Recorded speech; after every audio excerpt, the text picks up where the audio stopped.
મુદ્દો કર્તવ્ય 18મા અધ્યાયની અંદર શ્રીમદ ભગવદ્ ગીતામાં ભગવાને 44 અધ્યાયથી માંડી 44મા શ્લોકથી માંડીને 64મા શ્લોક સુધી ભગવાને સતત કર્તવ્ય ઉપર બોલ્યા છે. કર્તવ્ય તારી પૂજા છે.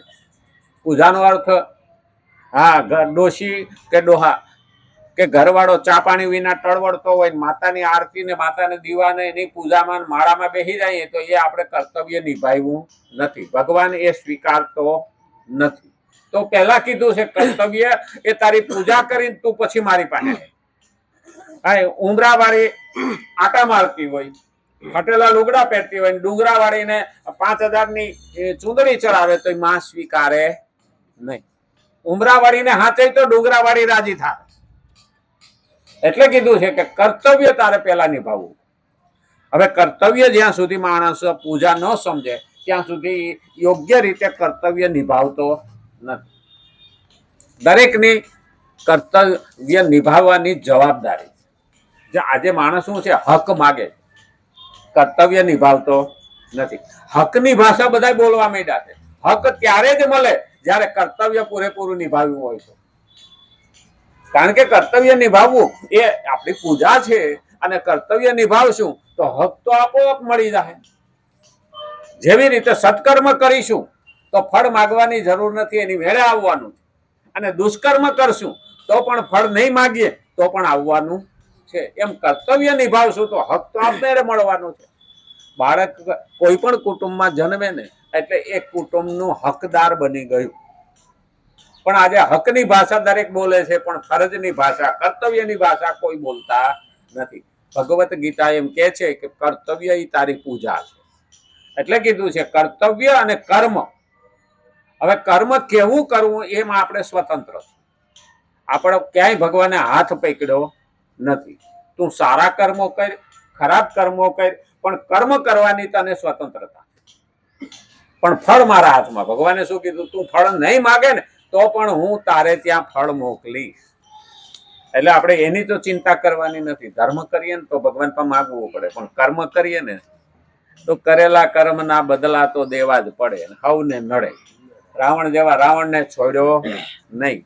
અને એટલે જ કીધું છે, એને કીધું હતું કે નારી, સંત, ભક્ત, બ્રાહ્મણ આની ઉપર તું ઘા કરીશ ને ત્યારે તારો કુટુંબ સાથે નાશ થાય.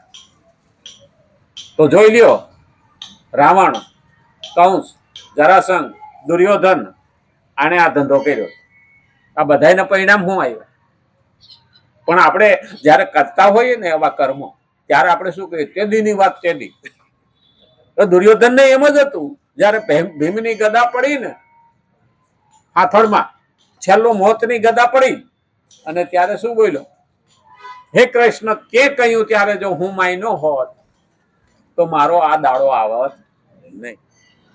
કારણ કે પછી જયારે સામે આવે ને ત્યારે આપણે પણ મોત પથારીઓ હોતા હોય ને ત્યારે ભગવાનને કહીએ, હે પ્રભુ, આ જેની પાછળ હું દોડતો હતો એ તો મારા ભેગું કઈ આવતું નથી, અને ભેગું આવે એવું તો મેં કઈ કર્યું નથી.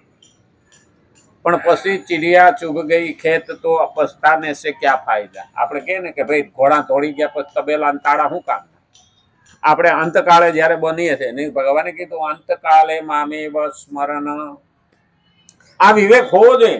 પણ અંતકાળે ખરેખર આપણે જે વધારે કર્યું હોય ને એ જ યાદ આવે. મને તો લાગે ભગવાન યાદ નહીં જ આવતો હોય માળીને હોય બાપા કરતો હોય ત્યાં કે હા ભગવાનના નામ લે આવે, યાદ ન આવે.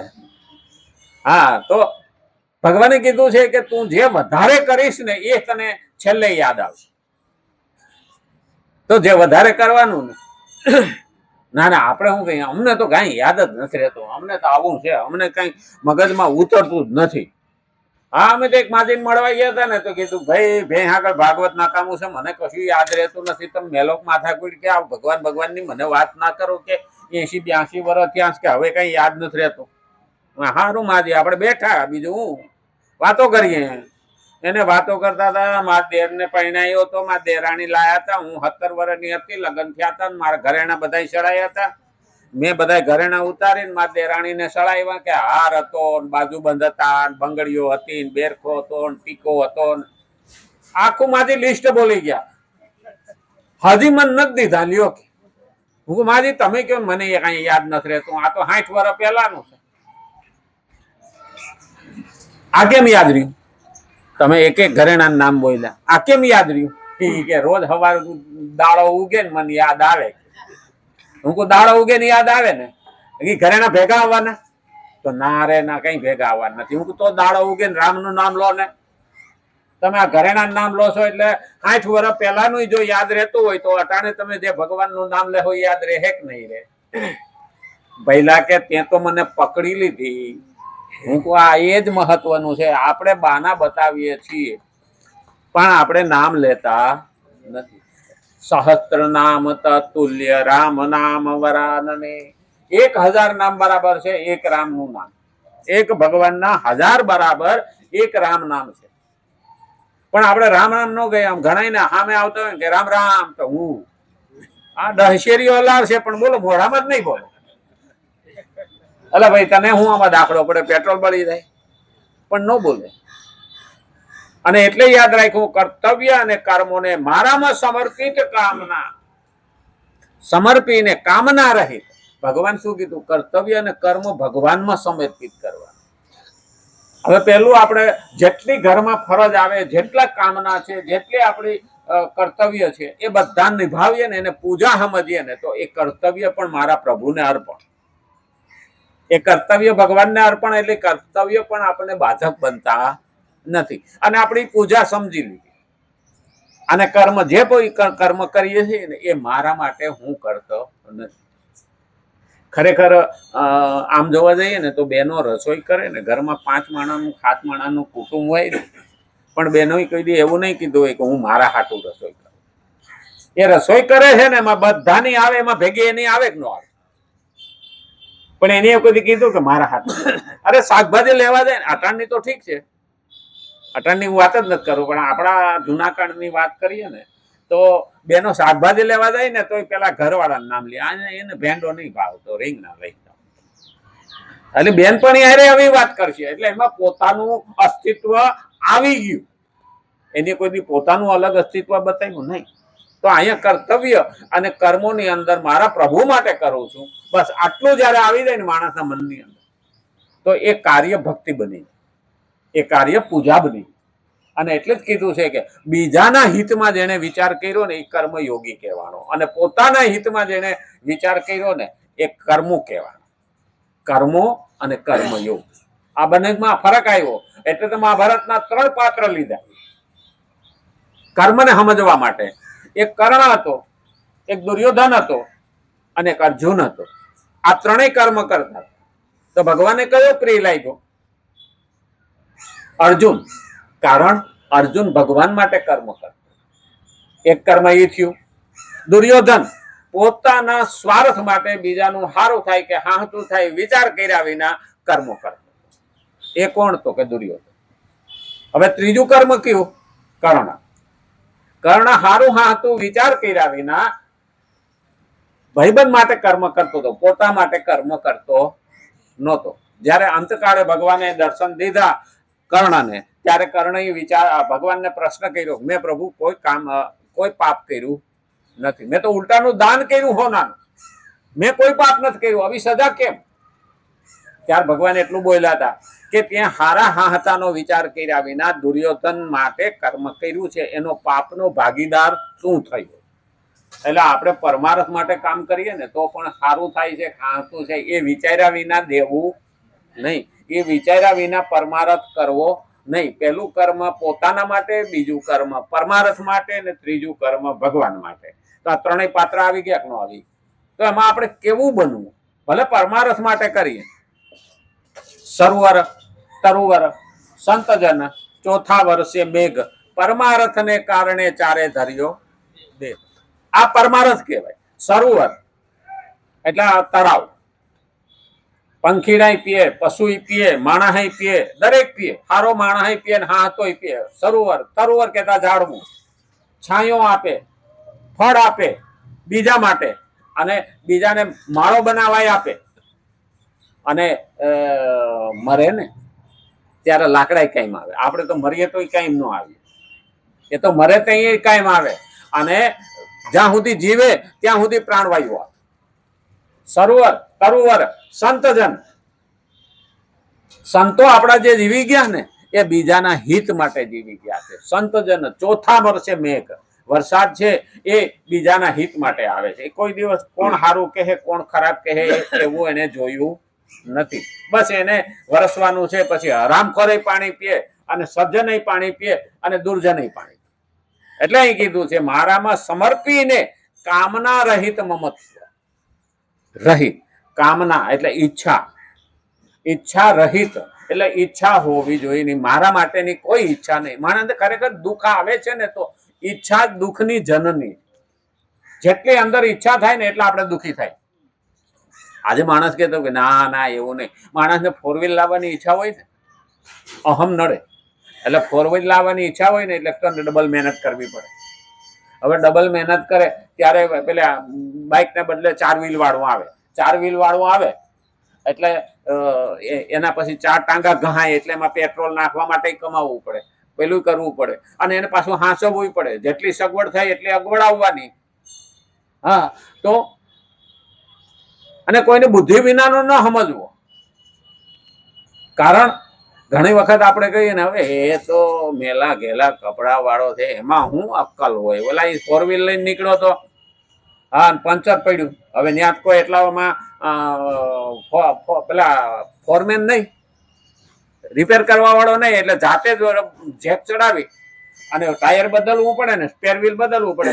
હવે કાર ઊભી રાખીને કોઈ દી કામ નહીં કરેલું એટલે જેક ઉપર ચડાવી અને ગાડી તો પહોંચાડવી એટલે બોલ ખોલીને બાજુમાં મૂકે, બોલ ખોલીને બાજુમાં મૂકે. હવે 4 બોલ ખોલી વ્હીલ કાઢ્યું ને ઓયલું વ્હીલ ચડાવ્યું ને પણ બોલ લેવા જાય ને તો બોલ તો ત્યાં હતા નહીં કારણ કે ત્યાં ગટન ઢાંકણું હતું. હવે એ જારી વાળું હતું, બોલ બધા અંદર પડી ગયા. હવે કે આ વ્હીલ ફિટ કેમ કરવું? પછી ફસાઈ ગયો. અહીંથી 4 કિલોમીટર દૂર છે સિટી. હવે ત્યાં હાલીને જાય તો થાય તો બોલ લઈ આવે તો આ વ્હીલ ફિટ થાય. એમાં ગાંડો હાયલો આવતો હતો. હવે ગાંડાને તો આપણે ઓમી બુદ્ધિ વિનાનો સમજીએ એટલે પેલા ગાંડો આવતો હતો એને પૂછ્યું ભાઈ શું થયું પેલા? એ કે તમે પાગલ છો, તને શું ખબર પડે? મારી શું મુશ્કેલી છે તને શું ખબર પડે? અરે કેતો ખરો કે? તો કે આ બોલ અંદર પડી ગયા અમે કાઢવા કેમ કે? તો કે ગટરમાં થોડા નીકળે. તો હું કરું? તો કે ત્રણેયમાંથી એક બોલ કાઢીને આમાં ચડાવી દે, શહેરમાં પોકી જાય કે સારું. હા ઈ સારું. તે ત્રણેય વ્હીલ માંથી એક બોલ કાઢીને ઓલામાં ચડાવી દીધા અને શહેર સુધી પોકી ગયો. ગાંડામાં પણ બુદ્ધિ હોય. આપણને ખબર પડે કે આપણે જ બુદ્ધિશાળી છીએ ના, એ ધ્યાન રાખો. એટલે કોઈને હલકો ન માનો, કોઈને બાપડો ન માનો, કોઈને બિચારો ન માનો. ભગવાન કે મેં દરેકને દીધી છે. એ ખરેખર તો ગાંડો સુખી છે તો આપણે નથી. હા એ મસ્તીમાં રહેવું. અને એટલે કીધું છે મારામાં સમર્પીને કામના રહિત અને મમત્વ રહિત. આ મમતા મારી નાખે જેને ચોંટ્યા ને એ દુખી બહુ કરે. વ્યક્તિ હોય, વસ્તુ હોય, મિલકત હોય, પૈસા હોય, જેને ચોંટ્યા ને એ દુખી બહુ કરે. પણ ભગવાનને ચોંટ્યા હોય તો આમ તો ગામમાં હારું હોય ને રોજ જાતો હોય ને તો જમાઈને કોઈ પાણી ગલાસ ભરી નહીં નોંધીએ છે. માન ઘટી જાય કે ન ઘટી જાય. સેટો રહેતો હોય ને તો એ જાય ને તો આવો આવો જમાઈરા આવો. હા ગામમાં રહેતો હોય તો માન ન રહે, માન ઘટી જાય. રોજે રોજ જેને ત્યાં જાય ને ત્યાં માન ઘટી જાય. પણ જમાઈ હોય કે ભાઈબંધ હોય ગમે હોય રોજે રોજ જાય માન ઘટી જાય કે ન ઘટી જાય. હા પણ મંદિર વસ્તુ એવી જગ્યા છે કે જ્યાં રોજ જાય તો માન વધી જાય. આ જગ્યા એવી છે કે ત્યાં રોજ જાય ને એટલે માન વધી. બાકી બધે રોજ જાય ને તો માન ઘટી જાય. એટલે એ કીધું છે સમર્પણ કરવાનું. સમર્પીને મારામાં સમર્પીને કામના રહિત થઈ જાય. ઈચ્છા નહીં. જે મળ્યું એમાં સુખી. ખરેખર આપણા ખેડૂતો જે મળ્યું ને એમાં સુખી હતા ને એટલે એને કોઈ દુખી કરી શકતું નહોતું. એને જગતનો તાત કહ્યો. અને જેટલા શહેરમાં આવ્યા ને આમ તો ખરેખર માણસ એમ કહે ને કે શહેરમાં ગામડામાં ફેરક હું બે જગ્યાએ માણસ તો હોય જ છે. ગામડામાં શહેરમાં ફરક હું જમીન આસમાનનો ફરક. શહેર વાળા છે ને બીજાના ખિસ્સામાંથી લઈને પોતાનું ઘર હાંકે. શહેર વાળા શું કરે? બીજાના ખિસ્સામાંથી કાઢીને પોતે ખાય. હા, એની પાસેથી કેમ નફો મળે એ જ રાહ જોઈને બેઠો. હા, બોલા ઊંટિયાના વટ છે, શિયાળ હેઠે બેઠું હતું, આ પડે તો ખાઉં. એટલે શહેર વાળા છે બીજાના ખિસ્સામાંથી પોતાનું ખાય, અને ગામડા વાળા છે પોતાના ખિસ્સાનું બીજાને ખવડાવે. આ ગામડામાં નો ફરક. ગામડામાં અને શહેરમાં આ ફરક છે.